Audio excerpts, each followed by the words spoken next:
গাড়ির ধাক্কায় রাস্তায় লুটিয়ে পড়ল চিতাবাঘ, গুরুতর জখম চিতাবাঘটিকে। চিকিৎসার জন্য পাঠানো হলো বেঙ্গল সাফারি। ঘটনাটি ঘটেছে ফাঁসিয়ে দেওয়া ব্লকের ঘোষপুকুর রেঞ্জ এলাকায় জাতীয় সড়কে। গতকাল বিকেল নাগাদ একটি পূর্ণবয়স্ক চিতাবাঘ মোড়ের কাছে চা বাগান থেকে বের হয়ে রাস্তা পারাপার করতে গেলে গাড়ির ধাক্কায় গুরুতর জখম হয়। গাড়িতে সজোরে ধাক্কা খেয়ে রাস্তায় লুটিয়ে পড়ে চিতাবাঘটি। জাতীয় সড়কের ওপর কাতরাতে থাকে ওই চিতাবাঘটি। পথচারীরা ঘটনার খবর দিলে পরবর্তীতে ঘোষপুকুর বন বিভাগের কর্মীরা ঘটনাস্থলে পৌঁছে আহত চিতাবাঘটিকে উদ্ধার করে চিকিৎসার জন্য বেঙ্গল সাফারি পার্কে পাঠায়। এই যে কি ঘটনা ঘটেছে?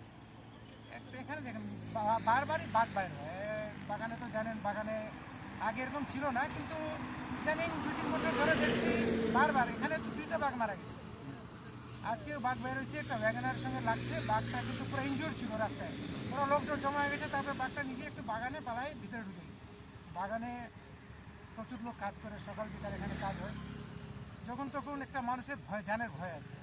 কমলা বাগানে দেখলাম 2-3বার এরকম ঘটনা হয়ে গেল, বন্ধ লাইনে হলো, এখন গোয়েঙ্গা আমাদের এখানে গঙ্গারাম বাগানে হচ্ছে। মানে বন দপ্তরের ঠিক মতন একটা উদ্যোগ নাই, কিছু বুঝতে পারছি না কি ব্যাপারটা। বাগানে তো চা শ্রমিকরা কাজ করে, কতটা আতঙ্ক? প্রচুর আতঙ্ক, তো ওরা কাজ করতে বাগানে ঢুকতেই চায় না, ভয় পায়। তো আজকে যদি জেনে যায় কালকে ঢুকবেই না। কিন্তু এখন একটা চিতাবাঘ ইঞ্জুরি আছে, ওটা তো যে কাউকে হামলা করতে পারবে। তো এটা জানের ভয় হয়ে গেছে, লোক কাজ করবে কি চাচ্ছেন আপনারা?